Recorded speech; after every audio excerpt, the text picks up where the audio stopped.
Yo, yo, yo, and welcome back to Creeps and Crimes Podcast. I'm Taylar. I'm Morgan. Happy Thursday and happy episode 247. 247, guys. I'm back from the beach. Sun kiss. We're even closer to my birthday. It's still your birthday month. I know. I'm really excited because last night I was sitting outside. I was grilling steaks. Ooh, we came back and we were like, holy shit, we need to cook everything that we froze right now before we go to the grocery store. I was outside grilling steaks. Nikki was inside and Logan was working out. I had to go back out because I also put some chicken on just because I wanted to cook it and get it out of the way. And while I had the grill running, like, why not? By the way, is it normal to hear the, what is that? Propane tank, like, singing? I don't know. Propane scares me after our little accident that we had at my house. Yes, it's a little scary. I literally thought that was going to happen. I am not a propane girly. No. I will never turn a grill on. No. Period. Well, I have to because Logan's always working out on like the days that we don't record because that's the only time I can fill in and like help. Fill in and cook. Half the time I'll fill in and then other times I take over. Last night was the night that I took over. So I was like, I cannot. After having my first grilled steak of the year, I cannot go back until it's fall. Yeah. Okay.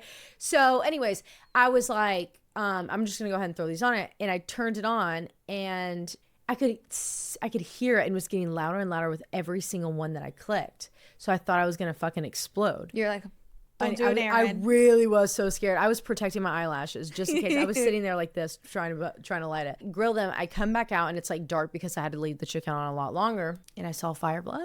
I saw lightning bugs. Oh, I haven't seen any yet. Bugs. Oh my God. And because when I was little and we would see them, my mom would be like, it's your birthday. They're coming out for your birthday. Because it's always like the week before. And there's this other flower that blooms the day before my birthday every year. I'm going to cry because my mom didn't send me a fucking picture of them last year. And I was like, okay, that was so fucking rude. That was so rude. That was so fucking rude. Now that like the little things are happening that tell me it's my birthday, like I'm sure for you, like Valentine's Day, you start thinking about your birthday coming up. Like that's kind of what this is for me. Baby. Yeah, you're a firefly. I am a firefly. Those are cute tattoos. Wait, we should get those as a tattoo. I'm a love baby. I don't necessarily want to get... I don't really want a heart. Yeah, and you probably don't want a bug. I don't want a bug. Even though sometimes people that do bugs look really cute, but I don't think for my style of tattoos it's gonna look right. Maybe we could do like a light. What if we did color tattoos? A yellow and a pink. I don't know about that. Maybe like a jar. Oh, with like lightning bugs and hearts, like sparkles in them. Sparkles and little hearts, like, but not regular hearts, like Canva hearts. Guys, you know what? This has been a call to action for like 4 years now. Please. We have asked people to draw us fucking mini tattoos. Please do it. And I don't know why we haven't gotten any. No, I know the artists are out there. Well, we've gotten a few, but they've all been like, there was one that was like American traditional style, and we were like, love that, but we could never pull off that like style. itty bitties, tiny needle, single needle, like tattoos that kind of looks like a sketch that you might have drawn. Like, that's my vibe. Morgan has a little bit of a thicker line, but she's willing to go thinner on any line. Morgan's tattoo was YOLO. YOLO. So we're gonna get her over here in my territory, which I'm sure my tattoos. No, mine was supposed. If you saw my inspo pic, you would have been like, "Oh, it was a single needle." Supposed to be a fine line, or not fine line, but line tattoo. Finer. Yeah. Well, then I also have gained and lost a billion pounds. So it is just all over the place. But luckily, it's on the titty, so none of y'all see it. No one's going to see it. But it's kind of like my E. Because the E was supposed to be the thin, and it wasn't. But I would do a gray tattoo again. People say my tattoo actually looks blurred. It looks blurred. Like if you crossed your eyes and then looked at it. Well, okay, to be fair, since it is literally on your titty... Like I think about my boobs fluctuate monthly. There sometimes my boobs won't fit my ball. Yeah. Don't ever get a tattoo on your titty. Part, yeah. Especially you're a yo-yoer and or PMSing. Yeah, but also I do still love your tattoo. Yeah, it scares me. I say that all the time. Yeah, I'll like look in the mirror. I'll be like, oh, I forgot about you. This one has started to do that to me. Yeah. I was taking a picture on the beach and I was like, what the fuck is on my arm? You're like, oh, wait a second. I forgot I got a tattoo. How was your trip? That was a really good trip. We had a good time. Were you able to get in the water? I sent you that thing. It was so, yeah. I mean, it was a little rough sometimes, but the water was so warm. It was so nice. I got in like 2 days, but the rest of the days I really didn't. I was really. You're not really a water girl. You're a layout Well, I girl. am if it's chill, but you saw like what you sent me. It was not chill, so I did not want to be in there like fighting the waves the entire time. I'm okay with like getting hit a few times, but like it was every other way. It was giving my dad's like story in Hawaii. Like that's what it was feeling like. All of a sudden, you're in a back beach in Maui. Yeah, no, seriously, all of a sudden. So, but yeah, it was a really good trip. We had a good time, and it was kind of like sad too because it's the last trip of like how the family's been for the last 10 years. So like Phoebe is going into college now, Lola and Jameson halfway through college, and they're in nursing school, so they're going to start their clinicals and stuff. So it's not going to be like normal summers from here on out because they both are also going to go study abroad, which I was like, that's a requirement. You fucking have to make Ireland your entire personality. Go over to Ireland right now. And I told them both on the trip, I was like, if you bitches go to Ireland to study abroad, we're all pulling up. Oh, I'll be there. Fucking 30 deep. As long as we are allowed to travel out of this country, Oh, we'll be there. Yeah, okay. Actually, I do want to talk about this just briefly. We're not going to go on and on about it because I know like everything that we're going to say has literally been all over your feeds, all in your face, all in the news, anything that you're talking about. But I wanted to say, with everything that we saw with the No Kings protest, I literally sobbed at every video. I've never been so happy and like just proud. Yeah. And to see like seeing Knoxville, I know, was unbelievable. I know. So for Susie's pictures. Oh no, we can't even. I literally I was sobbing going through them, and just, you know, in a time that feels so scary, and like we're watching a lot of horrible fucking things happen. Every single protester is fucking brave. Like it's so more braverism. That's not bravery. A word.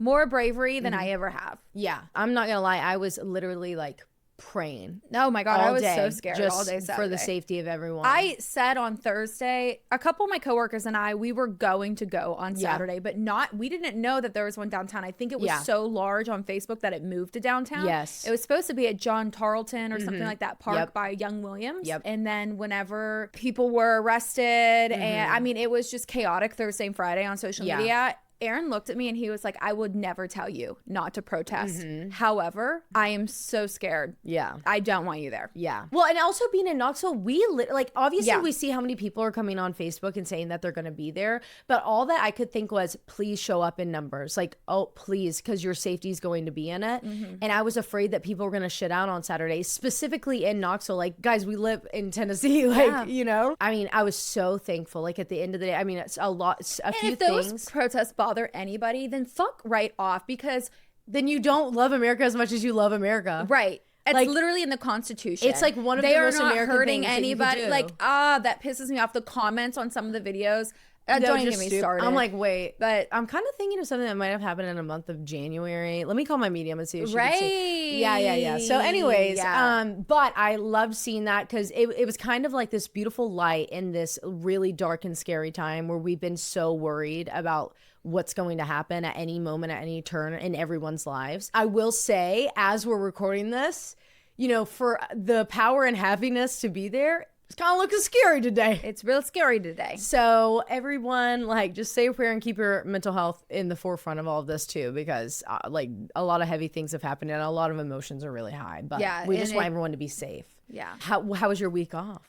Well, how was your week of editing? Wait, my editing. Let's talk about that. Guys, let me just tell you something. I know what I did when you split, and instead of like, if you're deleting it, it like adds a clip up top. I thought I deleted it, but maybe that syncs to the audio. I don't know. And so I didn't even fuck with that. I just like deleted the clip. Anyway, it doesn't matter.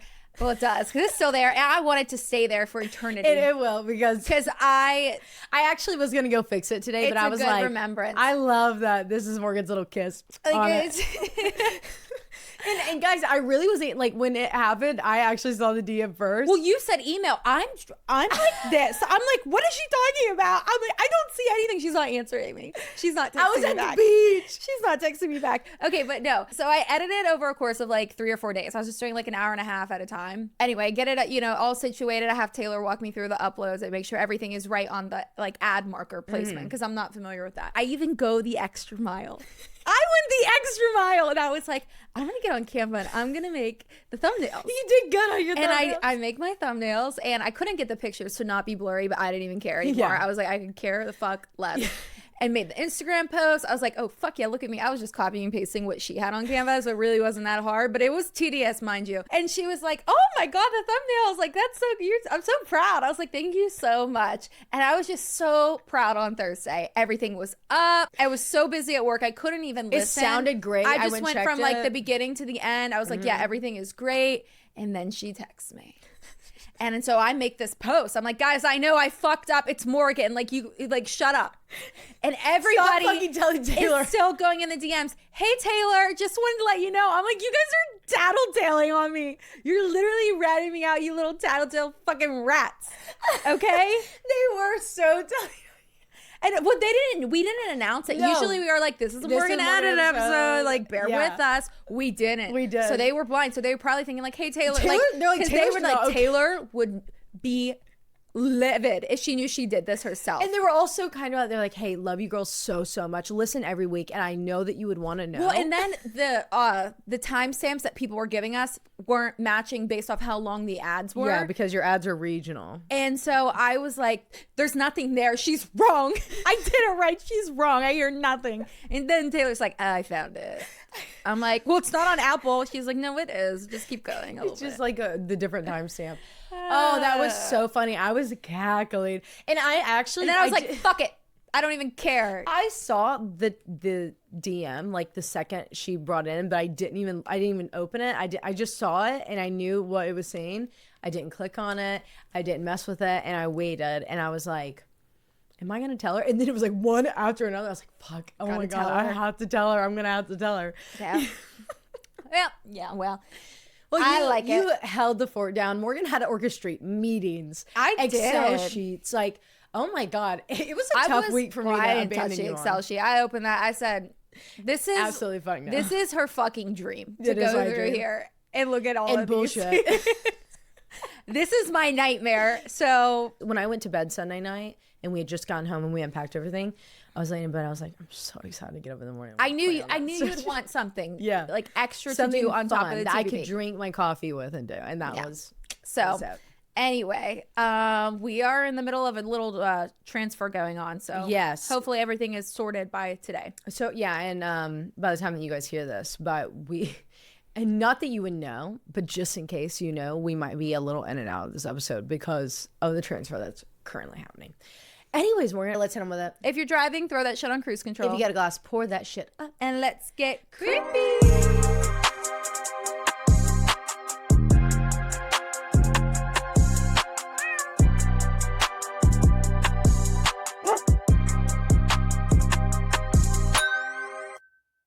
Okay. Morgan, I'm very excited to see what you have for me. Or wait, shit, do I need to go first? It's you, girl. No, I'm so tired of this. I want to go back to normal. It's Fuck. you, bestie. Okay. It's me. I was like, wait, what do you mean? My phone's not out. I know. I was like, where the fuck is her What is she phone at? Like, doing? what is she doing right now? It's me. Okay. I know for you guys, it's literally only been a week since you heard me repeat over myself from Morgan's. Shut up. I'm just talking about that. I hate it here. That is so funny.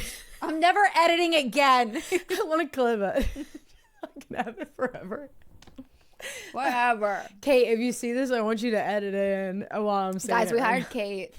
Oh yeah, Kate's making all the clips that you're going to be seeing on Instagram. You know Kate, our girl Kate. Maybe if you're not in the Patreon OG Pick Me Cult, maybe you're not as familiar with Kate, but I feel like they all know who Kate is as well. So I know it's only been a week for you, but it's been 2 weeks for me since I researched this case and then did part 1 in it. And remind you that I didn't realize until I was scripting and did one last little googie goog that there was a massive connection that I needed to put into this, because not even for your sake, but for mine and Morgan's sake, I'm going to I have do no idea what a we even really talked about. in detail recap because I needed to do that for myself. Speaking of Kate, when Yes. she texted today about some case that has been on her mind, I said, I don't know who that is. I had to go look him up. Elmer McCurdy? McCurdy? Who was that? I don't know. Oh, wait, The no, guy- that was the guy in the wax museum. Yeah. Yeah, I remember him. Yeah. I was like, but she said they're doing a documentary on them now or something. No, it's a Broadway show. Oh. Yeah. See, I didn't. I have been so slammed at work. Okay, go ahead. Okay, let's do a little recap. This is the case of Adrienne Salinas. It's Sunday, June 16th, 2013, Father's Day in Arcadia, Arizona. Rick Salinas is waiting on his daughter, 19-year-old Adrienne, to arrive at his home for their Father's Day celebrations, something that she would literally never miss because she and her father were best friends because he had literally raised her and her brother as a single dad. And we talked about in part one, like how he made his house the hangout spot so that way all of the kids' friends could be there and like feel safe and have a good time and like want to come over. And if you're not watching on YouTube, you're so missing a treat because it's too damn hot for us to be in our like normal get up. I have shorts on and I hate it. we haven't been in shorts. All right, that looks probably in better. a long time. All good now? Yeah. So we talked about like how he like got a pool and had like a pool table and a hangout room and all the things, like great single dad. When Adrienne doesn't show up, he calls her besties since middle school, who are actually now her two roommates in Tempe, where they were going to college, Rebecca and Shani, and they explained to Rick that they had this huge party Friday night, the 14th, that went from 10 p.m. Friday night to close to 5 a.m. in the early morning hours of Saturday the 15th. During this party, Adrienne had gotten into a really big argument with her long-term on and off again boyfriend since the 8th grade, Fran, and left their apartment in her car to go to his apartment at approximately 3:44 a.m. in the early morning hours of Saturday the 15th, and they hadn't seen her since. Now, Rick then like hangs up with them and calls Fran, who he sees almost as like a second son to himself. And again, this is a boyfriend. And Fran explains that when he woke up Saturday morning, he had over 30 missed calls from Adrienne from 4:10 a.m. to 4:55 a.m. and one text message from her saying that she was going to come over. Fran was asleep at the time that he got these messages. So when he woke up and saw them, he tried to give her a call back, but it went straight to voicemail. And he thought, oh shit, she's mad at me. She blocked me. After realizing, referring to Rick, that literally no one had heard from Adrienne since Saturday morning at 3:44 a.m., he immediately tells Fran to get his fucking ass out in his car, going street to street looking for her, and he is going over to the apartment. He calls 911. He tells the investigators that he has a missing person to report and they need to meet him at his daughter's apartment. So they go to Adrienne's apartment where Shani and Rebecca are, and they're looking around and they find a few things in it. Sorry, I've lost my spot because I was on a roll right then. Her wallet, her keys, and the outfit she was wearing. Yes, exactly. So while in there, I do pay attention. You do. Look at this girl. All those negative reviews. They don't even care what the other person's saying. Shut up. We're not even on our phones. Listen to me. I knew what she needed. Yeah, I'm just okay. If you're like, this bitch is on her phone, I mean, I'm obviously reading. Yeah, that's what you guys are referring to. Yeah, we've been getting a lot of those. Like, they don't. What did it say? It was like they're always on their phones. They're not even paying attention or care about each other's stories. Yeah, they could care less. And then about we the went back stories. and looked, and we were like, "Damn, yeah, it kind of does look like we do be looking like that." Yeah, we both have serious cases of RBF. We do. We really do, and like we both can listen to each other very well, but while doing other things, but we understand how that looks and how we do get distracted when we are looking at our phones. So we're making it our mission. We're trying to put the phones down. Today is special because, like we said, we might be taking a lot of breaks, so we're having to watch out for an email. But that's it. That's it. We're attentive, charismatic. What's another insult that we could flip around? And vapid. Vapid. Vapid. That was a good one. That was a good one. Oh, we do need to do shots fired soon. It's been a minute. We told them that we were going to do it in June. Maybe on my birthday. Oh yeah. Pre-game. We literally have so much booked into that day. We'll think about it. We'll think about that. Maybe we'll do it on the weekend. Yeah, because we might need to be stuffing some envelopes on your birthday. Yeah. Actually, that could be fun. Okay. Fran goes out looking for them. Dad meets him at the apartment. While in Adrienne's apartment, they go into her room and they find the clothes that Shani and Rebecca had saw her leaving the apartment in. Her purse, wallet, ID, all of her credit cards and everything like that, and her keys to her car, which she only had one set of. She didn't have a spare, but her car is gone and she's gone. So how that makes sense, It doesn't. Right. And as they're in the apartment, like, and the officer realizes that the car is missing, but the keys are here, he puts out like a bolo. He sends it in and they run the license plate through the system. They get a call that at 3:45 a.m. Saturday morning, so literally right after the friends last saw Adrienne walk out with her keys saying that she was driving to her boyfriend's place, there was an accident. She was in an accident, and we can assume that she was intoxicated while driving because we know that she had been drinking earlier in the day. But because we don't know the full story, I don't want to harp on it too much. Oh my God, I'm getting so... But I restart. I know. I'm gonna have to do that over again. There was an accident. There was an accident. I literally wrote accident. She was in an accident. There was an accident. And then there was an accident. You have to actually restart there because I chuckled, and that's gonna look terrible. I was like, oh God. Maybe I'll leave it in since we just discussed it because that was rough. But like, why did I just do that to myself? Why didn't I give myself any more guidance in that? Accident. Let me just, instead of saying there was an accident 500 times, I'm going to just tell you what happens. She gets a block away from her apartment. She about hits a car, about T-bones a car, swerves, almost hits another car, or does actually, I think, or just sideswipes, hits another car, tries to avoid it, goes over a median. Her tires pop. Some reports said that it was the front two tires. Some reports said it was the driver's side two tires. But nonetheless, two tires are popped. The girl that witnessed, the other woman that was in the accident that was like either almost hit or maybe like scratched up a little bit, she gets out of her car with her phone calling 911, running to check over on Adrienne. And as she's on the phone with 911 running over there, Adrienne starts to drive away. So she like tells the 911 dispatcher what the license plate number was. So that's the only reason that we knew it was Adrienne. They got a hit on the car. That they got a hit on the car. But still, the car was like, it was a hit and run essentially. So the car was nowhere, like no one knew where it was, nothing like that. So they start going around looking for the car. They're driving around, and reports differ on this because some say that Fran and Rick found the car a block away from her apartment in a parking lot somewhere on the night of Monday, so the day after they reported her missing, whereas other reports say that the police found it Monday morning. I'm going to have to agree with the family in this one. Sorry, always. Right, like he's going to know if he found the car. Exactly. Like if Dad's saying that he found the car, he found the fucking car. Right. End of story. Even if he didn't at this point, are you going to argue with him? Yeah. No, don't. And inside, police find a notebook and a BlackBerry phone, which we can assume is Adrienne's BlackBerry, but has never been confirmed through any official channels. Everyone that reports on this and covers this case assumes that it is her BlackBerry, and her parents have inferred that it is.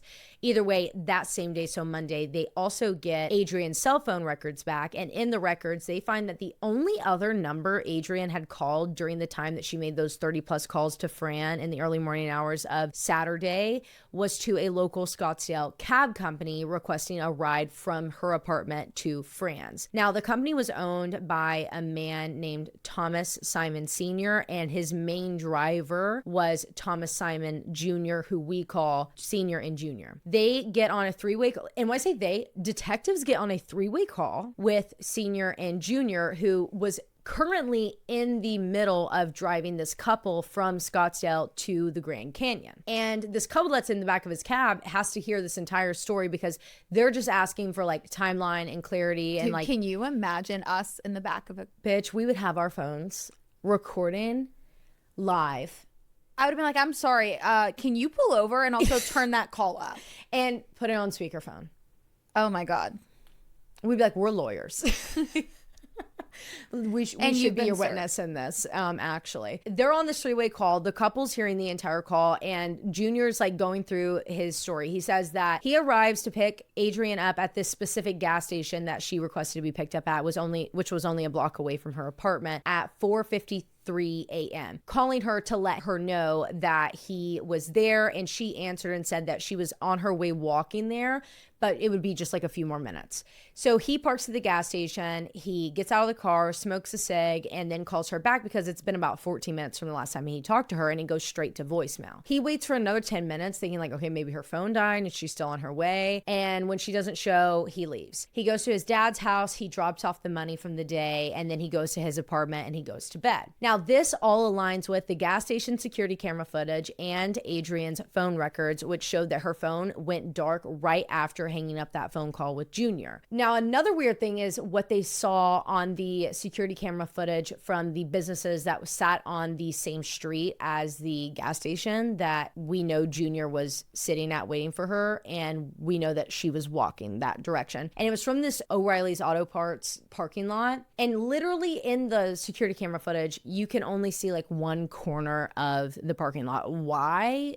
Maybe it's like where the entrance is, and that's the only thing that they cared about at this point in time. But like, so this security camera footage picks up at 4:52 a.m. So 1 minute before she was on the phone with Junior, a woman that it's probably 100% Adrienne, but because it's so blurry, like you can't tell who it is. So they can't say that it's her for sure. But you see this girl walking through the O'Reilly Auto Parts parking lot, and then you see this like black car that's a 4-door sedan drive by the other direction. And that was it. So something happened, if this is Adrienne, right after walking out of frame, less than a minute and a half later. So when it happened, whatever. But this car that was in the auto parts parking lot did not match Junior's car. So they kind of thought like, okay, he was very helpful in all of this. We're good. And till like an hour goes by after they hang up the phone with him and get all these details, they get a call from this couple at the Grand Canyon who had just been dropped off by Junior and had listened to that entire phone call. And they're like, hey, so some weird fucking shit happened when you called him in the car. He got really super nervous, started acting really, really weird. And then the second you guys hung up the call, he was like sweating, not being talkative anymore, not being personable. And then when we get on this like desolate ass road beside the Grand Canyon entrance, which is, if you've ever been to the Grand Canyon, you know that it's like a mile and a half at least, no, like 3 miles at least of just like desolate protected land. He pulls over on the side, goes to the trunk without saying anything. They're watching in the rearview mirrors, and he pulls out a fucking hacksaw, and he's like, oh my God, how did this get in here? And then he puts it. This is so strange. Yeah, like what? I'm so confused. But the couple was like, he like genuinely looked confused and like nervous and weird. But anyways, we just wanted to report this to you because that was like so fucking crazy. No, that was strange. Yeah. Like imagine what are the if odds your of that? Uber driver is on the phone with detectives about a missing girl that went missing, And then pulls he was over, the last person that spoke to panically him. looks in the trunk and is like, oh. A hacksaw? Bitch, I would lock the car back and drive off. Well, and also, why would he lift it up for them to see it? Like, and you know when the trunk goes up, like open the trunk and shut it. Did you just like open the trunk, glance down, be like, okay, oh, that don't look good, right, and then shut it? Or like, by the way, you're about to drop them off in less than 3 miles. Like, what the fuck? Yeah, just wait till they're out of the car. Did you want a witness for that? I think that's what it was. It's really weird, isn't it? And then how do you get back in the car actually after that? Sweating. Like, and be like, okay, carrying on. Sorry, I just need to make sure that I had my spare back there. Just need to make sure my hacksaw was back there. Like, just in case I wanted, what like, the actual fuck? No, I was like, he's literally gonna kill us. Yeah, 100%. So the investigators, after hearing this, are like, put him under surveillance right fucking now. They watch him for a few days, and then they bring him for an interrogation and polygraph. But he had already lawyered up, so they had to get a warrant for his cab, his apartment, to essentially like a warrant for his arrest so they could question him, and a DNA sample. So they get him in, and it was a fucking fight. Bro is handcuffed, shirtless, shoeless, cussing, spitting, screaming at them. Horrible shit went down. They are like ransacking his apartment, going through his car, like going through his dad's business books and shit. Like, it's insane. And then trying to interrogate him, but they were like holding out a really long time from the time they had arrested him to when they questioned him, because they wanted to see if they could find the hacksaw, which they couldn't. Mm-hmm. But he is literally spitting at them, calling them, quote, fucking assholes. He points at one of the detectives and calls them a, quote, fucking creature, and then says that he hates them all. Like, went around like Oprah, like, I hate you, I hate you, I hate you. But instead it's like, you know, not Oprah. You get a car, you get a car. You get a car. You get a fuck, you get a fuck, you get a fuck, yeah, like type of thing. They take his DNA still, whatever, they go and question him. They can't get anything out of him. And then another tip comes in about him from this woman claiming that her cousin was the maintenance man for Junior's apartment complex and had heard a woman screaming inside his apartment. It sounded like the woman's mouth was being muffled by like a hand or a pillow or object of some sort. So police go back to try and question him, but he refuses to even open the door without them showing him a warrant, and they are forced to leave. So they try to call back this number that had given this tip. They can't get into contact with the woman, can't figure out who her fucking cousin is. Apparently that's a maintenance man at the apartment, and it was just dead end after dead end after dead end. And then on July 21st, they get a call from a police department that's 40 minutes away telling them that they had found the extremely decomposed remains of a woman, and it was 19-year-old Adrienne Salinas. Her remains were found in Weeks Wash area at the base of the Superstition Mountains. Because of the decomposition and because of the lots of flooding that had just happened in the area, they believed that her body had been moved from the original spot that she was left. So there was no cause of death or manner of death that could be determined because of those factors. However, it did say that they had to identify her through her thorax and using DNA without any mention of her skull, hands, or clothing in the autopsy report, which is heavily redacted, leading many people to believe, and it had been inferred on several occasions by officials, that she had been decapitated. Now, whether it happened before, like by her attacker, or if it happened because of the floods and wildlife in the area, that can't be determined either. So really fucked up situation. Major search efforts of the area happened, but they came up empty-handed. But this development of the discovery of her body, as sad as and horrific as it was, it led to a resurgence of media attention. So that's good at the very least. And it resulted in a lot of tips coming in, specifically a few more concerning Junior, and one that leads investigators in a completely new direction eventually. And this is with a serial killer that is often called the zombie hunter. And that is where we left off. I'm with you. Good recap. I needed that. I'm sorry if not everyone needed that, but I really... You did that off your own noggin, by the way. You looked at your phone like 5 times. Oh, well, slay. For like a second. Look at that. It was impressive. I don't know if I'm going to be able to continue to do that, so don't get your hopes up, but thank you. Well, now these are new notes. Yeah. Next week you could probably do it. If I was recapping something, I think I could probably do it. Yeah. So that was your recap, and this is now part 2. Guys, we just went through this entire case. We're coming back to you from the future of where you're going to talk to us here in a second, because I need to give you a trigger warning. This case is really rough and graphic and disturbing, and there's SA, mutilation, gruesome details, horrible stuff. So just be warned before you get into this part 2. You can go ahead and skip to Morgan's case if you don't want to hear it. Okay, let's start with Junior, the cab guy, the cab driver. Now, I know I said in the last part, and even in my recap just like 5 seconds ago, that this next piece was from a tip that came in from the resurgence of media attention. However, I don't know when exactly police got this information or when it happened in the timeline of this case. And it seems like any and everyone that covers this case in an article, on a podcast, on a YouTube channel, they can't exactly place it either. But either way, at some point, police obtain Junior's phone records, and the first half of his story lines up perfectly with Adrienne's phone records, security camera footage, and his original story that he told investigators. So like, he goes to his dad's house, he drops off the money, he goes to his apartment, and he goes to sleep. But here's the thing though, according to his cell phone records, his phone goes dark for like, is turned off with the battery out, I guess, for 12 entire hours from the time he gets home that night. So let's just say, based on what we know, he got home and he went to bed at 5:30 a.m. on Saturday morning, the 15th. That would mean that his phone was turned off from 5 a.m. Saturday morning until 5 p.m. Saturday evening, which obviously stands out to investigators as really, really odd, especially after comparing the other nights that he would work really late on the phone records to this weekend. He never would turn it off. He would just not use it, like his activity right, and would that's stop. also like peak time. Right. If I was your dad and you worked for me and you were shutting your phone off on a weekend. Yeah. In Tempe? The fuck? The fuck? But You're like, fired. why would you turn it off? Like, Right. why would you turn the entire thing off? Yeah, that's strange. And it's Father's Day weekend. It's a holiday weekend. So even more taxis and cabs are going to be needed too. So right. And also this time and age, like there was car chargers. yeah. So they're like, that's really weird. But fast forward another year. Now it's June 15th, 2014. It's a 1-year anniversary of Adrienne's disappearance, and they hold a vigil in hopes of getting more leads.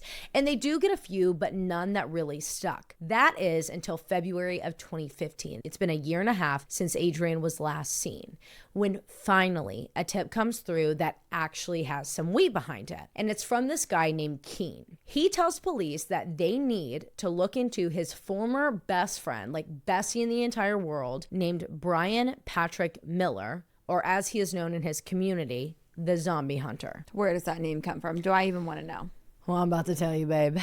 I will say this. I didn't go into detail about it in my notes, but like I think it's a comic book character, and the comic book character is like really fucking horrible and does exactly what I'm about to tell you he does. Oh, okay. So yeah.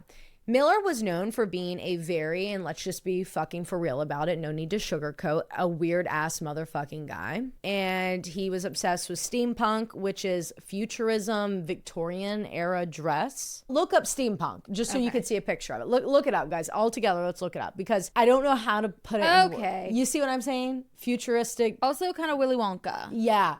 Yeah, exactly, Willy Wonka. Anyways, he's obsessed with steampunk, role-playing games, and driving around in a decommissioned police cruiser, calling himself the Zombie Hunter, which was spray painted onto the back of his police cruiser. Now, those things individually don't make you weird. What makes you fucking weird, and what makes you a fucking shitty-ass person that we're gonna make fun of till no end, is the fact that he is also a serial killer charged with viciously sexually assaulting, stabbing, and killing 2 young women, and allegedly at least 1 other, but possibly 2. And because of that, you're a freak. And because of that, we're gonna make fun of you for every single fucking thing you do. You like blue? No. Right. Blue's Stupidest lame. color ever. Like, sorry. You like eating popcorn? You're a freak. Disgusting. And he had literally just been charged for those crimes a month before Keen called in this tip.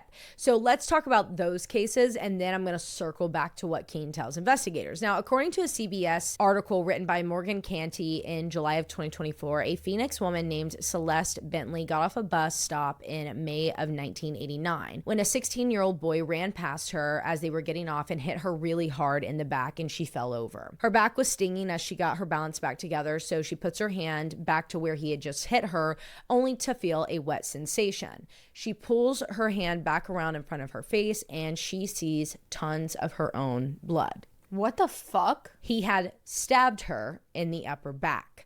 Thankfully, she was able to get immediate medical help and survived. And the 16-year-old was very quickly caught because he did it literally in front of a million other people getting off of a bus stop. And this was Brian Patrick Miller, and he was charged with aggravated assault. But because he was a teenager at the time, he was only held in juvenile detention until he turned 18 just 2 years later. Now, during this time that he was locked up, his mother, Ellen, was going through his room cleaning it. I think it was like around the time that she was preparing for him to come home. So she was like doing a deep clean in his room. And she finds this strange and disturbing thing. It was a handwritten note with the headline, plan, in parentheses, videotaped, that read, and this is all I could see on the redacted: 1, kidnap the girl. 2, tie her up in the truck. 3, cut her clothes off. And then it continued on. And we know that on the second page, it details a sadistic scheme to torture and kill a young woman. So immediately his mom, Ellen, hands this over to police and refuses to let Miller come to her home. She was like, no, I do not want him anywhere near me. Like, I do not fuck with him. Hell no, I do not feel safe around him. What the fuck? And so when he is released, he is put into a halfway house. But Morgan, they released him. Oh my God. And yeah, they released him after that. So now it's 1992 and he is out. And I don't know if he's living in the halfway house at the time or what he's doing exactly at this point in time. But on November 8th, 1992, Angela Brosso goes on a bike ride on the night before her 22nd birthday. And it's like in the evening after dinner because her boyfriend Joe wanted to bake her a surprise cake to eat at midnight. Aww. But I think it's like, you know, he's moving really fast because she's like, okay, I'm going to do my hour loop because she loved riding her bike. So she's like, I'm going to do my hour loop and then I'm going to be back. So you have 1 hour to do whatever it is that you want to do. He's like baking the cake. He's throwing it in the oven. He's got it preheated. It's ready to go. He's trying to, you know, let it cool off enough so he can put the icing on it. And he realizes like, oh shit, it's been an hour and she's still not there. So he waits a little bit and it's like an hour and a half. So he gets on his bike and he goes her exact route looking for her and cannot find her anywhere. He makes 3 loops running back into the house every single time to see if she's there, and she is not. So he calls police. Police organized a search that continued on to the next day. So now it's November 9th and it's Angela's 22nd birthday when they find her lifeless body in the field next to her apartment. Angela had been fatally stabbed in the back, decapitated, and sexually assaulted. Oh my God. However, her head was nowhere to be found and neither was her bike. I'm sick. I told you he was a fucking freak. I have to look him up. You have to. Actually, I have the best picture for you if you give me 5 minutes. Okay. I want you to see this one first before any other pictures. So, and it will be, I'm not going to tell you exactly which one, but it will be on the slideshow, guys, for you to see. And I know you're going to know which one I'm talking about when you see it. So this is going to be a little thing that we do together as a team. So investigators are walking around the area and they figure out the exact spot they believe that she had been attacked based on like disturbed grass and stuff in the area. And it was on this bike path that her boyfriend had driven past several times. A large search effort for her attacker went into place because of the brutality of her murder and just how crazy it was. Like, this is fucking brutal. Wait, where is he stationed again, living? Right now we're in Tempe, Arizona. Okay. Or Phoenix. Yeah. Phoenix Canal. Yeah. Large search efforts go into finding her murderer, and 11 days later, her head was spotted floating in the Arizona Canal. Oh my God. So 2 or so miles away from where her body was located. But here's the even more fucked up thing. Her head was barely even in the early stages of decomposition, meaning her killer had refrigerated it in the days in between. And he's still a teenager. Yeah. 19, yeah. Oh my God. At the most 19. And they even go harder in the dirt with this manhunt to try and locate him. But there was like nothing for investigators to work with. There was a DNA sample that they had, but they had nothing to compare it with. And it's 1992 and there's no big databases at this point in time. So they're kind of, you know, at a standstill in the case, but they're not leading on that they're in a standstill. And then 10 months later, on September 21st, 1993, Melanie Burness, a junior in high school, goes missing. Just like Angela, Melanie had gone out on an evening bike ride while her mother was out at dinner. Her mother returns home from dinner and realizes that her daughter and her daughter's bike are missing. She calls police, and I don't know if police went investigating right then, or if they told her that, you know, we'll check back in within the morning, she'll probably pull up, or if she even called police. But what I do know is that the next morning, another Phoenix woman named Charlotte was riding her bike with her daughter strapped in the little back seat. She's driving on a bike path when she goes through this puddle that splashes up all over her. And she looks down and she's like, is that mud? No, it's a puddle of blood. Oh my God. So Charlotte turns around and she realizes that beside this puddle of blood is drag marks, like a body had been dragged through them. I don't like this case. Me either. It's fucking tragic, but we're doing it for a good reason, and you're gonna see it here in a little bit because we're gonna get on it. We're gonna be getting on Deep it here. in. Charlotte realizes that this is blood. She jumps on her bike with her daughter. They rush back to the nearest phone, which was at her house, and they call 911. Police hurry to the scene where they found Melanie's body floating nearby in the canal, dressed in a blue bodysuit that she was not wearing and did not belong to her. She had been sexually assaulted and fatally stabbed in the back, just like Angela. Using early DNA technology, investigators were also able to find male DNA on Melanie that matched the same male DNA that was on Angela, but again, no databases to compare it to, so you got nothing to work with. These cases become known as the Canal Murders. Then in early 1994, investigators got a tip telling them to look into Brian Patrick Miller because of the bodysuit that Melanie was found in, which he had allegedly a matching one of, or he like bragged saying that it was his. I don't know exactly how they got here, but I don't think police even looked into it because it was never followed up on, and they didn't even go see him in 1994. So they just put him down as a person of interest, and that was that. Despite the fact that if they would have just ran his record, they would have seen that he is literally at 16 been charged with stabbing a woman in the back at random. Right. And you said they had DNA off of both of them, Angela and Melanie, both of the canal murders. So how hard is it to get a swab? I mean, I know it is actually really hard. But it's actually not, and they prove it to us and everyone here in about 15 seconds. So. Okay. So just like that, the case goes cold. Now that is until 2011 when Phoenix Police Department, which I guess there was a time, okay, I will say this. There was a big gap of time here. That was 1994, it's now 2011. The canal murders is handed over to the Phoenix Police Department's cold case unit, and a detective picks it up and he goes through the entire list of the 600 different persons of interest in the canal murders of Melanie and Angela and begins looking into every single one of these persons of interest backgrounds when he pops up with Brian Patrick Miller, who is now 42 years old in 2011. And he sees that charge for stabbing Celeste Bentley at that bus stop in 1989. By 2014, they send off those DNA samples that they had from the canal murders to the state lab, and they set up surveillance on Miller to try and get a sample from him, because the second that they put that together, they were like, this has to be our guy, right?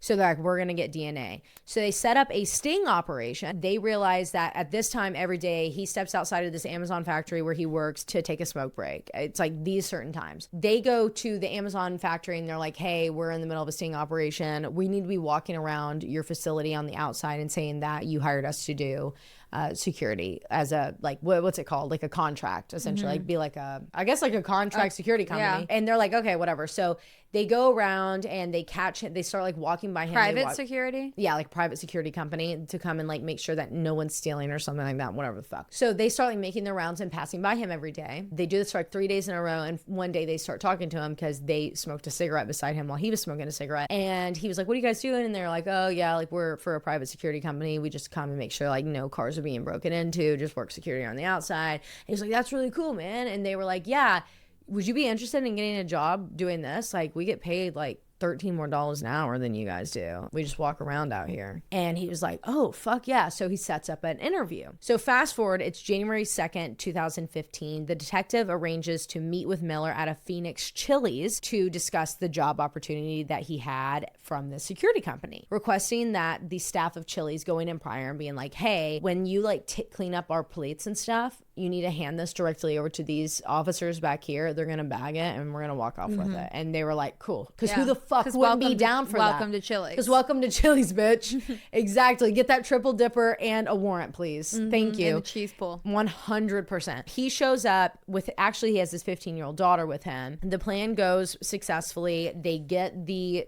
DNA samples from his like drink cup and his utensils and everything. They send it off, and 11 days later, they get the results back. Boom. It's a match to the canal murders. Surprise, surprise. They got their guy. He was arrested later that day and charged with two. He had a daughter.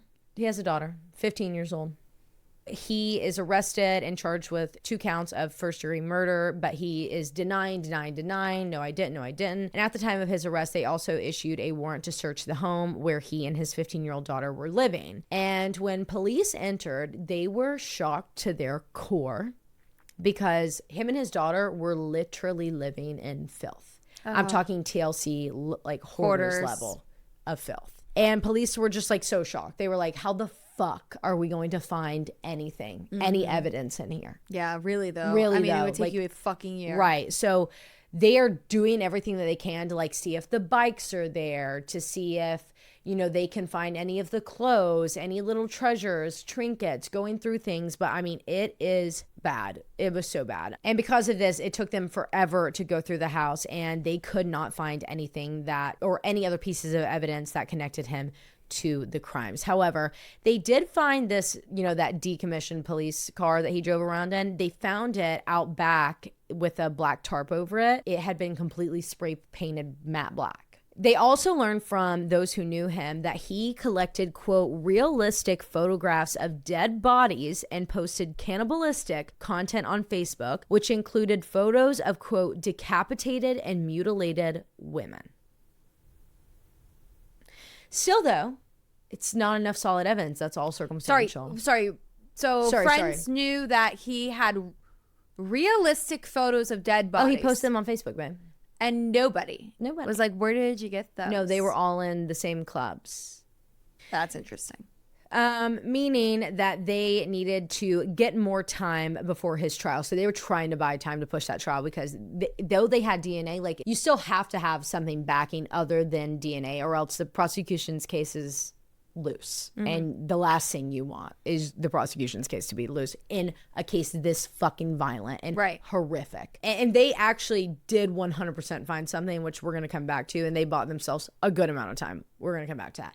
But after his arrest, a lot of people came forward to them about concerns of him being connected to yet another crime. And this is not, I'm not talking about Keen calling the police. I'm talking about random people saying, hey, we think he's connected to another crime, and it's not even Adrienne's.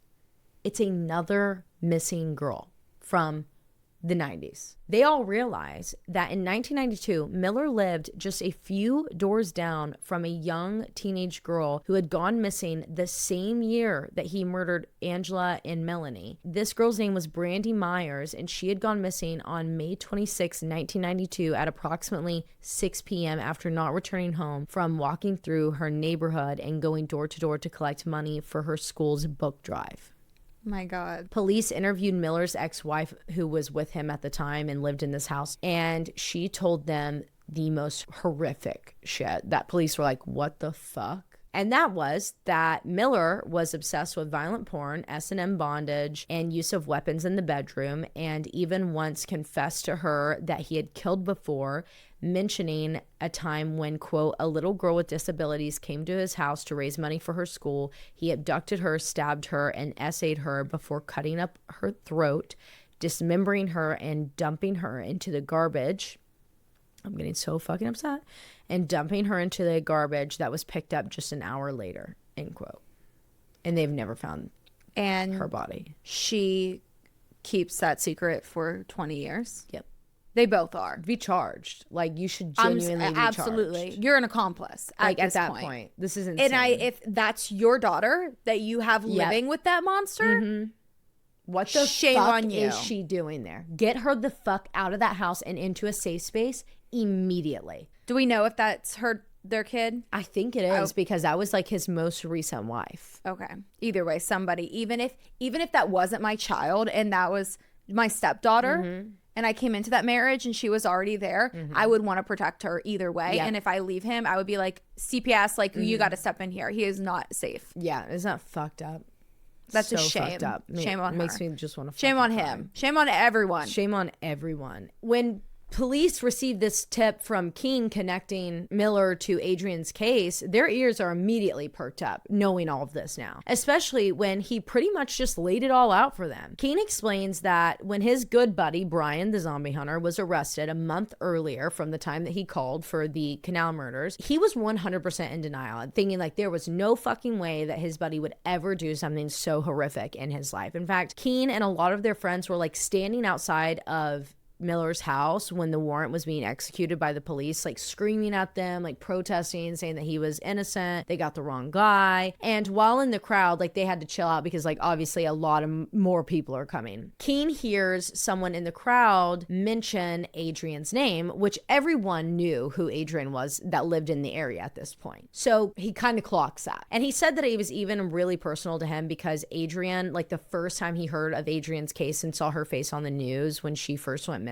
Adrienne reminded him so much of his little sister that he like it struck a chord with him, and he had always kept Adrienne in the back of his mind. So when he heard this allegation in the crowd outside of his best friend's house, he was like, I need to look into that myself. So he goes home and he starts doing some major sleuthing on his best friend's Facebook, just like going through, because Brian Miller, the zombie hunter, was 100% putting his entire journal, day, life, when he's shitting in the morning, what he's eating for lunch on his Facebook profile page, which is kind of perfect in a case like this. Keen is going through all of his social media to try and make sense of this. And while scrolling through, he comes across a post that Miller had made the weekend Adrienne had gone missing and had been murdered. When he realizes that Miller was in Tempe at a steampunk event in the Goldfield ghost town and had done a professional photo shoot in that area, which, Morgan, is literally less than a mile away from the location that Adrienne's body was found, with Weeks Wash and Superstition Mountains being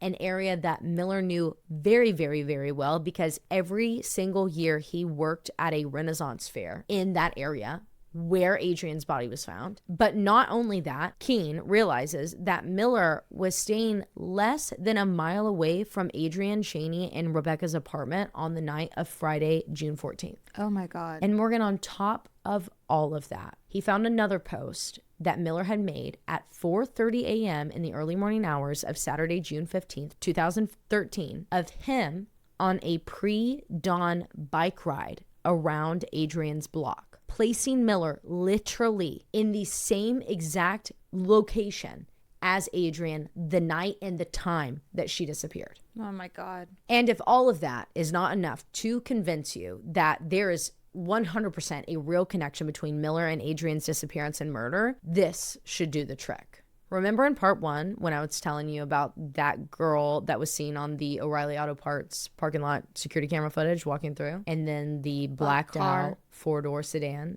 that drove by, matte black? That's a perfect match to the black 4-door sedan in the back, tarped up. My God, he did it. So after Keene tells police all of this information and makes these connections for them, did all the fucking work, literally was like, here it is on a silver fucking platter for you. He hands this over to police and they're like, can you come in right the fuck now and give your official statement telling me all of this? And he was like, yeah, I'm on my way. So he comes in. He gives his official statement. And once the interview is completed, investigators got yet another search warrant for Brian Miller's hoarder house to look for any evidence that could connect him potentially to Adrienne's case.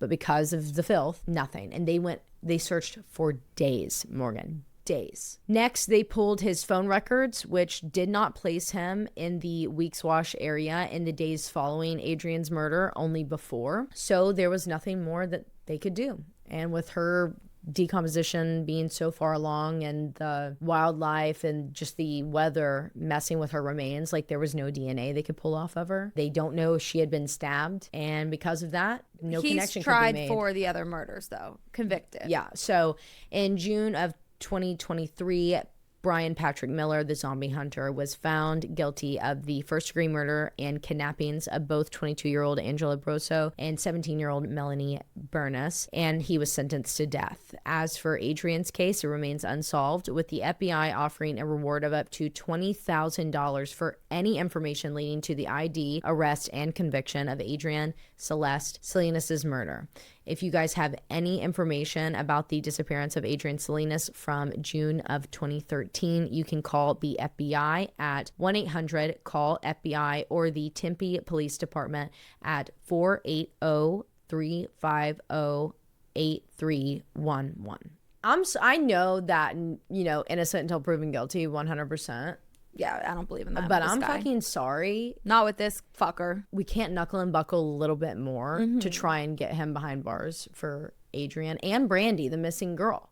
Yeah. The missing little teenager. Yeah. What the fuck? Yeah. What is going on in Phoenix? Like, what the hell? And I get they probably have a ton of cold cases, so this is only really like, the only reason the Canal murders was even solved in the first place was because of cold case unit. Yeah. So, I don't know. But what a sick fucking nasty. Twisted and sick as shit that fucking episode was, which I probably should have given a you gave no trigger warnings. Maybe I'll put it in the beginning. So let me just say this right now. Sorry, we had to put your trigger warning back in the front. But you didn't show me a picture. Horrible. Oh my God, I forgot. Hold on. I need it right now. I'm giving it to you right now. You're fucking joking here. Just look at the computer. The fuck? That's his car. Wait. Why is there blood on his car? That's in a parade of some sort for, I guess, like steampunk or something. That's the car when it's blacked out. That same car. He's in the back. Yeah. Ew. That's the little neighbor girl. There's one more picture. That is terrible. Yeah. He's disgusting. But that is the case of Adrienne Salinas, and I know that was a fucking rough ass case to get through the part 2 of, but sorry, it's thundering. Especially after hearing about the fact that this guy could potentially have been responsible for her murder and the disappearance of that little girl, Brandy. The fact that like very few and far between, I feel like people have actually dove into this and made all the connections. Like you have to go through 7 different episodes to get it, which I know you have to go through 2 to get mine. But like point being is that I can't believe this is not a more well-known about case that had some like advocacy behind it, because it's so fucking recent. Yeah. Compared to one of the more recent serial killers. Yeah. For sure. Yeah. Ew, he's sick. I can't stand him. I know. Disgusting. Fugly bitch. I love being able to not bully. Trust her. Like, you know when you need to get your bully Fugly out? slut. Fucking like a burn book. Yeah. We should have a burn book. A burn book of every mean thing that we say about every nasty man ever. But I would never burn it. I would frame it. It's our new logo. It's our new logo. That's actually... And it's interactive, so you can actually flip through it. You can flip on the logo. That would be really fun. Scrapbook. Yeah. We were there almost. We tried. We did a hard left at the last minute, but we tried.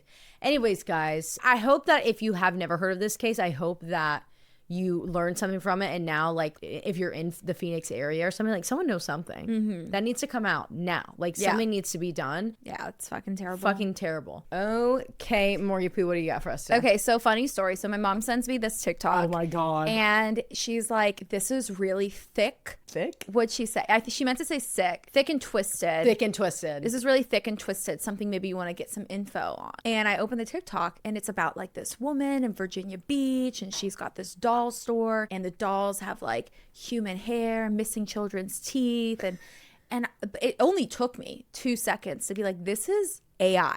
It's showing news interviews. I text back, I say, this is AI, and she's like, oh, really? Question mark? What? So anyway, so that got me on like a doll, like we were cackling vibe though. So I am covering a haunted doll today. It is not like RP, RR, anything like that. Like, this is just little old Mandy. Good deal. So I'm just going to jump right into it. And I knew that Taylar was covering a serial killer. And so I knew that that was going to be quite long. So my case is actually pretty short, but which is good because I clearly don't know how to shut the fuck up looking at the timestamp that we're sitting at right now. That's okay. Okay. In 1991, the curator of the Quesnel and District Museum in British Columbia, Canada, was at work sitting at her desk when this stranger entered the doors and plopped something right in front of her. An antique doll. The curator was pretty startled, but also interest now peaked because what do we have here? What do we have here? The doll in question was a 90-plus-year-old doll. And the donor stated that, you know, the doll's just getting really old. She's pretty fragile. And she didn't really want her young daughter playing with it any further and possibly damaging it. So she thought it would be something cool to offer up to this like quirky little museum. She continued to say that the doll, whose name is Mandy, belonged to her grandmother. And we don't know how her grandmother received the doll. However, rather than being sad about parting ways with something that your grandmother grew up with, like, this is a family heirloom. You're worried about your daughter breaking it, put it in the attic. Right. This donator looked more relieved and like anxious to get rid of Mandy. Oh, hell no. And when the curator picks up the doll, I put doll, D-O-O-L. The jewel? The doll. This uneasy feeling swept over her. Not surprising based off of the looks of this doll. Of course that this was going to throw her off a bit. Mandy was incredibly creepy looking. Her clothes were old, they were faded, and her body was ripped in a couple places, leaving like the stuffing showing, you know what I mean? The creepiest part of Mandy was her face. She had an incredibly creepy, realistic, painted face with glass eyes. However, her forehead over her right eye was cracked, causing her eye to like protrude and come forward a little bit. I hate like she was like a, she's just like cockeyed a little cockeyed looking at you a little bit. Interest always peaked with Mandy. She's always like, what's going on? Yeah, she's always got that eyebrow raised. Mandy was then taken to the museum workroom where she was going to undergo some maintenance before being put on display. She went to the American Girl Doll Hospital. Literally. So let's talk about this museum for a second because it's kind of odd that this is something that would be taken and displayed. The Quesnel Museum is located at 705 Carson Avenue, Quesnel, British Columbia. And it's a community museum that mostly focuses on telling the stories of the Southern Carrier First Nations and those that settled in the Caribou in the last 250 years. It features exhibits, interactive interactive displays, and this extensive archive that documents the area's past. It's known for its diverse collections, including rare Chinese artifacts, photographs of early residents, and stories from local elders. It's really cool, actually. Yeah, that is. It highlights the stories of gold miners, First Nations, and Chinese settlers. It's a very small museum, and if you're familiar with the Knoxville area, it kind of gives like McClung vibes, but like also Ijams vibes, yeah. like mixed together a little bit. But its most popular exhibit, unsurprisingly, today is Mandy. Voila. Because Mandy has been terrorizing the Quesnel Museum for over 30 years now. She's not fucking sleeping, bitch. She's got that eye open. Yeah, she's She's locked not fucking in. closing that eye. Once in the workroom after donation, Mandy was placed in a plastic bag to test whether she was infested with anything, mostly bugs or insects, and then the plastic bag method let the museum staff know if she was infested because any bug leaving the doll would then be caught in the bag. Right. So she was in quarantine. However, those that were working in the workroom while Mandy was in quarantine would hear the ruffling of a plastic bag moving. Oh, and when they would direct their attention towards Mandy, little Miss Mandy would have changed positions completely. Oh my God, it's giving Toy Story. Yeah. And they just like fall on the ground. Like, don't you think that looking back about Toy Story, imagine, They're all kind of haunted, yeah. yeah, like they're literally They're possessed. haunted dolls. It's a movie about a boy who is possessed by his haunted dolls. Yeah. Who do not want him to leave home. Oh? Did you just click This that? is the dark side of Disney, guys. Did you just click that? I did just click that. I love that. Yeah, no, Wow. that's so true. We're boycotting. Give that information to the boys that always, have you ever heard of the dark side of Disney Yes. on TikTok? Yes. Oh my God. Andy needs an exorcism. Andy, that's all he needs. It's just a little That was it. a little priest visit. Oh, but we Some like little those holy spirits. water. They're kind of nice spirits. Yeah, they are. aren't Well, some. Well, there's Not the some that are neighbors. bad. Not the neighbors. What was that Barbie little doll beep bop boop boop with guy? the head with Yeah. the nails coming out of it. Ugh. I didn't like him either. And that spider one, didn't the spider one with the baby head end up being nice? I think at the end, honestly, I haven't even seen the most recent. I don't think. I think I watched it, but I have not. I'm You know what I mainly did watch referencing was 1 and 2. Moana 2. You did? It was Was it good. really good? Did you have watch you seen it? Lilo? No, I haven't. Have you seen Lilo and Stitch? No, yet? I'll probably wait till that one comes on Disney. Me But too. there's a lot of controversy around that right I've now. seen well, let me tell you, my number one controversy that I have here is the fact that, what are you telling me that Pleakley's not in drag? Like, Oh, I didn't even hear that. you know, he's just like a white man. Well, so fuck? also, what's the sister's name? Nani Nani gives her up. gives her up. Yeah. And they're like, it's because she needed to go to college and Lilo understood that and wanted that for her. That is not the fucking movie. Yeah, That is not the movie. point It's of Ohana. Ohana. Yeah, Fucking read it and weep, bitch. yeah. Family over everything. You don't get to change the ending of a No! fucking movie. Are you fucking in a joking? live action remake. What did you think you were doing? What do you think there? the fucking word remake means? They probably did it because they knew it'd stir up the pot and make a lot more people watch it. And therefore, Well, more they thought they were money. going to do that with a few other movies that they've had going out this year, but all it's done is just fucking flop in the box office and hurt their own That's true. stock. That's true. That's true. That's true. That's true. Yeah, like you're trying to create a buzz. It's literally clickbait. Mm-hmm. So I haven't commented on it, but I will be watching it the second it's on Disney. Yeah, me too.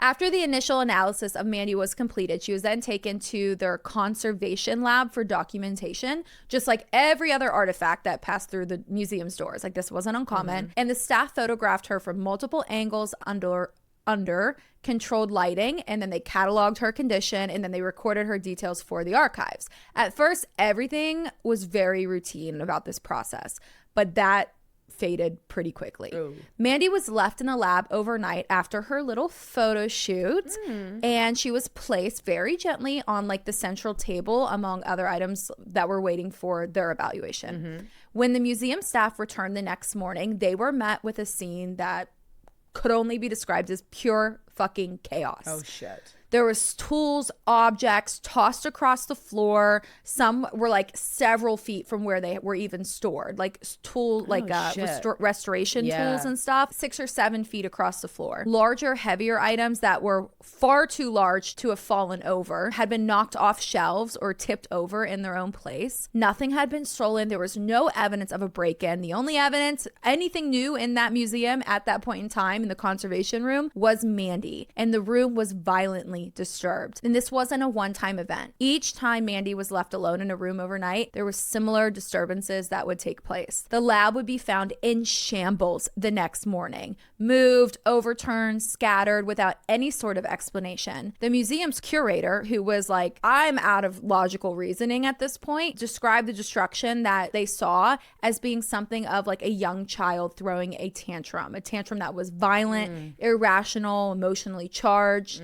Like this doll was literally having a temper tantrum. Oh my God. Eventually, Mandy was moved out of the lab and placed on permanent display inside the museum itself. She was positioned near the main entrance, like the focus point, and she became one of the first exhibits that visitors would then encounter when they walk through the doors. It didn't take long for her unsettling reputation to gain some media attention. Guests often paused in front of her case and they were visibly disturbed. Some described a sense of being watched. Others felt a wave of nausea or anxiety. Parents noticed children becoming quiet or uncomfortable in her presence. Oh my God. There was something seriously wrong about this doll. Even photographs that were taken of Mandy seemed to not make any sense. Time and time again, visitors who attempted to take her picture would end up with these like unusable images. The photos would either be blurry or distorted, or they'd have like these unexplainable light flares coming from her and like strange visual anomalies in the pictures, despite them having clean lenses and, you know, like taking away all of that possible disruption. Mandy obviously was refusing to be captured clearly on the photographs. What began as standard documentation of this old doll quickly turned into one of the museum's most unsettling cases. It was an artifact that didn't just sit quietly behind glass, but one that seemed to carry a presence all on its own. Over time, this strange feeling that people got around Mandy became a little bit too much to ignore. Visitors would stop in front of her display and they would just stare. They looked nervous. Others were backing away quickly.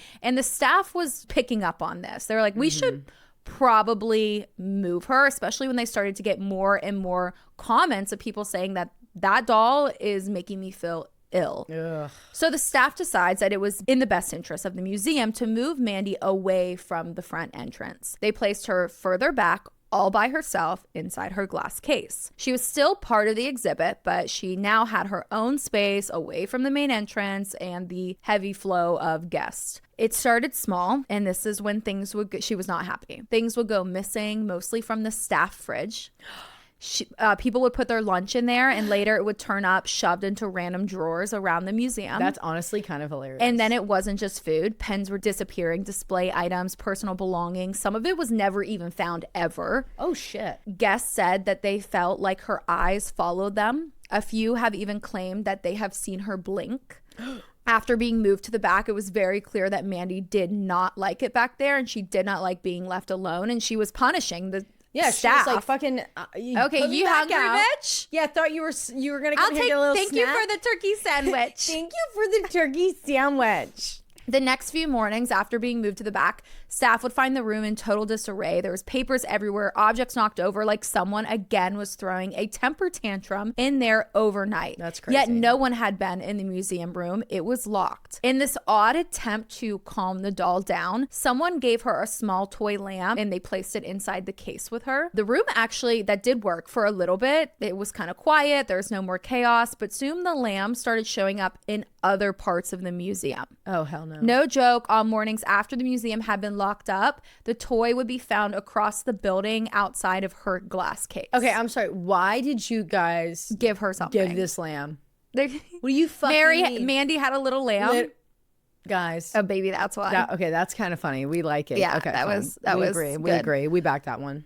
But Mandy wasn't just into rearranging objects. She had a thing for messing with electronics too. Batteries would suddenly die around her. Like we said, the cameras were glitching out, or they were even flashing nonstop until they were taken out of the room, and then they would work perfectly fine again. Multiple guests claim that they saw her move, and some even say that she has tapped on the glass of her display. Like they'll be turned around and they'll hear she's tapping on the glass. No. And others swore they saw her blink or shift body positions. Maybe her eyes stuck, queen. Yeah, and that feeling of her eyes following you, it was constant. Not long after that, a psychic had contacted the museum and they had heard about Mandy and they wanted to visit. Okay. The psychic asked if they could hold the doll to see if they could read her energy. Oh, no. And the staff allowed it, hoping to learn just a little bit more about Mandy. As soon as the psychic picked Mandy up, they went quiet and like focused in. And after a few minutes, they explained what they had felt. According to them, Mandy had experienced a lot of pain, but the pain didn't belong to the doll itself. It came from a spirit that was trapped inside of her. The psychic said that the spirit felt like a young child who had been badly hurt in life.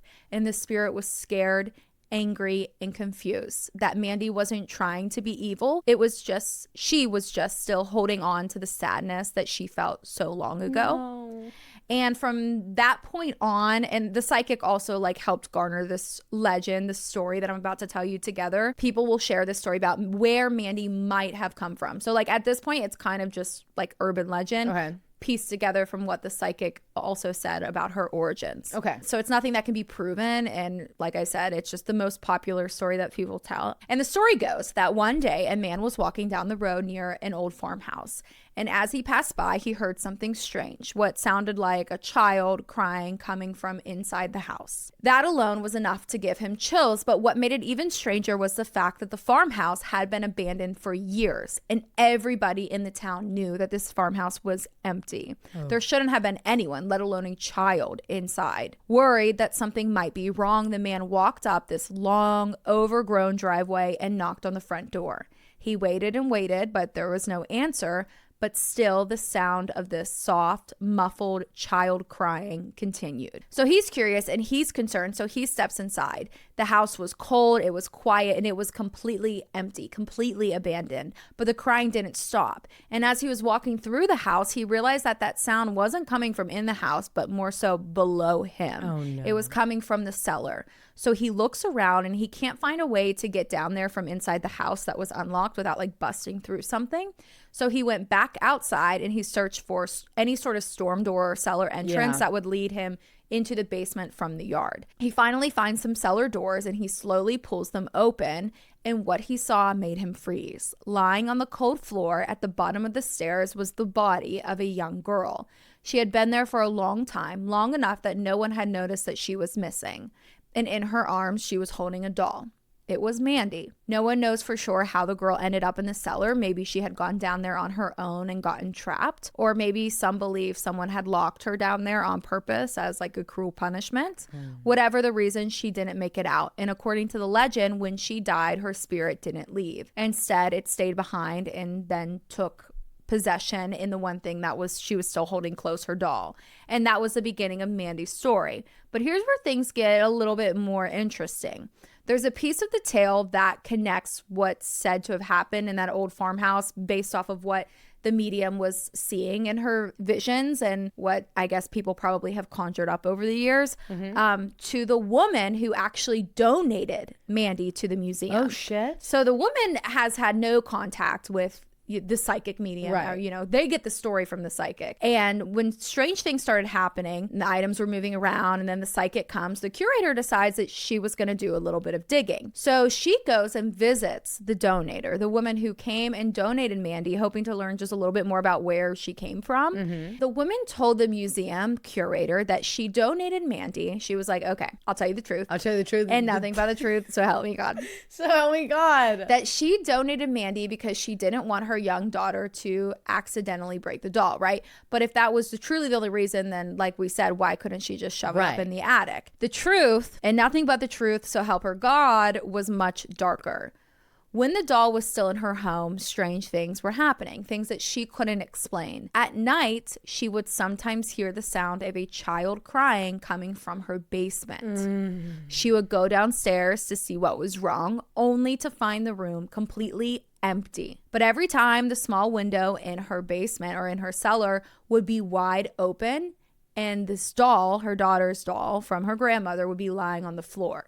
It didn't happen just once. It kept happening again and again, almost every night. The crying, the open window, the doll moved from where it had been placed. And eventually the woman couldn't take it anymore. She was really scared. She had no explanation of where her grandmother got this doll. That's all anyone wants to know. Right, like, where the fuck is it from? And that's when she decided to donate Mandy to the Quesnel and District Museum. But the most chilling part is from the very first night that the doll was gone, the donator said, the crying stopped. Just like that, there was no more strange sounds, no more open windows, no more unexplained movement, because Mandy was now doing that at the museum. And that is Canada's most haunted doll, Mandy. Even y'all's most haunted doll is nice. I know. Like, it's not, Let me show you her. being R the D or P the D and like haunting any of us. Right. Yeah, no, she's like, and like, And she's got like a backstory that's like, oh my God, that's really sad. And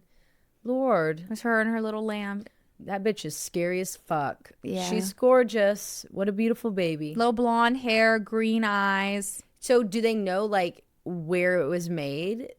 It's a German-made doll. German-made doll? No, I mean, we don't know anything about, nothing publicized about her grandmother or where her grandmother's from. Right, that's what I was going to say. Or if the guy in the farm, that's literally just legend. But the psychic was like, no, this was a girl who died, was grasping on to a doll, and the spirit entered the doll. The rest of that story, though, is completely just like fictionalized by people and probably the museum itself. Yeah, to get them. But like the crying part of the story, if the psychic medium got that the guy who was hearing crying or whoever stumbled across Mandy at first, that's interesting, because the donator also was like, that's why I fucking gave her to you. I wasn't going to tell you that, but that's why I dropped her off. So that is interesting that those two pieces did match. However, I don't necessarily think that this guy, like in a random farmhouse, where. Well, maybe that's just like all that the medium could see. You know what I mean? Like maybe the medium was like, I see a man and he's looking around and I'm looking for something with him, and we're going outside and we see these doors, and then, oh my God, I see it. At 1991, she was over 90 years old. So early 1900s. My God. Yeah. Damn, that's a long. Yeah, she was made that's like an old ass. if she was 90 years old. I didn't realize that they were making like dolls that looked like normal dolls. Yeah, I thought they always, you see pictures of old dolls and you're like, yeah. Well, she's the kind that I think is like her body. No, her body is like stuffing, but her hands and her face and her head are like the porcelain glass. Porcelain. Yeah. Well, I just call them glass, but yeah, porcelain. I have a Winnie. Yeah, blue eyes. Yeah, laser your ass dead. Winnie needs to sit. You know, that was a really like Winnie needs to sit the fuck down. Yeah, Winnie is scary looking. My grandma still keeps her. I'm like, Grandma, if they creep you out, you can dead ass throw them away. Yeah, you can chuck that bitch outside. She's probably like, I love them. She's like, they're in the closet. They I'm just like, remind me worse. of you girls. She's like, they're in the closet and on the bed. No. Yeah. No. But what's really cool actually about this museum is that they have like voice recordings of like, not of the doll, it's totally separate, of like elders in nations and like messages from elders. That's really cool. Yeah. That's really cool. So I thought that was cool. I went when I was in Pensacola, we always go to watch one of the Blue Angels practices. Oh my God, it's so fucking cool. Like, I watched this dude. Okay, I watched this guy literally probably go like 15 miles an hour, just hovering above with this thrusters I'm like, down. are you a UFO? We watched someone go 700 miles an hour, put thrusters up, stop midair. And then they're flying in and we're diamonds. like, these are UFOs. That's not normal flight path. Oh, baby, have you seen the Blue Angels? Have you seen, like, it's in the public now, so... Yeah. So anyways, it was fucking crazy. But anyways, what we did last year that we didn't have time to do this year was go through the museum. And that museum there is really awesome. It's got like actual moon rocks from the moon landing. That's cool. And it's got like, I mean, so much stuff. It's got every single helicopter, plane, jet that has been used by the Navy since the beginning of time. Yeah. And you can walk through them and look at them. That is cool. That's the type of museum I'll go to. Remember we were roasting, sweating our dicks off in San Diego? No, because who wants to walk through the metal bunker of a warship? Not a warship. What is that? A USS. What was that? That's the one that they filmed Top Gun on. Midway. I didn't read a single thing. I was just walking around. Well, you think I would know it. Logan talks about it all the time. And you've done it twice. I've done it twice in my life. and I hate aircraft carriers. That's what they're called, aircraft carriers. Yeah, I've been through those a million times. One thing about Logan, there's a fucking military museum. We're going, and I'm gonna know everything by the end of it. Yeah, he's always like trying to get me to get the little earphones in my ear. I can't do that. Yeah, no. I'm just gonna read. I'm gonna get pissed off. And I don't have time to listen to the slow well, voice and also how to though, pronounce.com. I was just about to say that they talk like how to pronounce.com. And like, I can't speed it up. And then you're in that tight little hallway, and it's all metal, and you're hot as fuck in there. Do you remember how hot it was? And we find those little corners with the fans. Oh, so nice. Aaron's back there reading. We're like, hurry! The next fan is not for another 2 floors, and this fan's blowing hot air. Yeah. Oh my god, that was so fun though. That was fun. Except for when we were on the top, and it was 1,000,000 degrees, and we're on that fucking tar up there. Oh my god. Yeah, that was terrible. But we got to see the kissing statue, and that was right after we talked to Debbie, our girl Deb. Oh yeah, at Malibu Farms. Yeah, that was crazy. I was thinking about that this weekend. I was like, damn, that was awesome. I had a great day that day. That was awesome. And the best part of it too is that we had a witness, and it was one of the boys, and that was couldn't have gotten better. Like, it really couldn't have. Yeah, we haven't had one of those in a while. And the fact that it was Aaron too, like, you know, like, we needed that because he had to. He was like, that was so fucking cool. Yeah, he loved it. He was back there like this taking pictures of us. It's like great. And You're then doing great, when we sweetie. got back, we heard them talking on the Xbox, and they were telling like, all their friends. Yeah, they're telling everybody, they're so fucking cool. They got noticed. It's insane. Like, it's so cool. They just got a few pictures when we walked off. What can we say? While we're walking out, we're like, Aaron, did you see that? We're like, oh my god. Oh my god, that was so cool. We were so hyped up when we got on the USS Midway. And then we were like, okay, this sucks. And then we were like, it's so fucking hot. And then we left that heat back to our hotel room that was still so fucking hot. Oh my god, and then we crashed out. And then we didn't get into a new room until 2 a.m. Yeah, for reasons undisclosed. Oh shit. Alrighty guys. Well, jump over to our Patreon if you aren't a member, because you have to hear this piping hot goss. You do. We have a lot to talk about. On Tuesday, we'll hit you up with a TBB, and then next Thursday we'll be back for 248, which is going to be my birthday episode and my birthday TBB, where we're going to tell you what your special Susan code of the month is. Dun dun. Bum bum bum. Okay, so head over to Patreon and listen to our piping hot goss. We'll talk to you on Tuesday, because next week is about me, bitch. So we're going to do whatever Taylar wants. Whatever she wants. If she wants Morgan to edit, she will. And you know what? She already has Taylar do it, and Morgan doing on her own birthday. I made her take off work, and we're going to Susan's in the morning for cleansings and recording it all for you. And that's a gift. Morgan's like, you want to work on your birthday? I'm like, fuck yeah, I want to work on my birthday. This is the best day ever. I was like, I never should have told her. I had off. She should have told me. It'll be fun. Okay, love you guys. Talk to you then. Love you. Bye.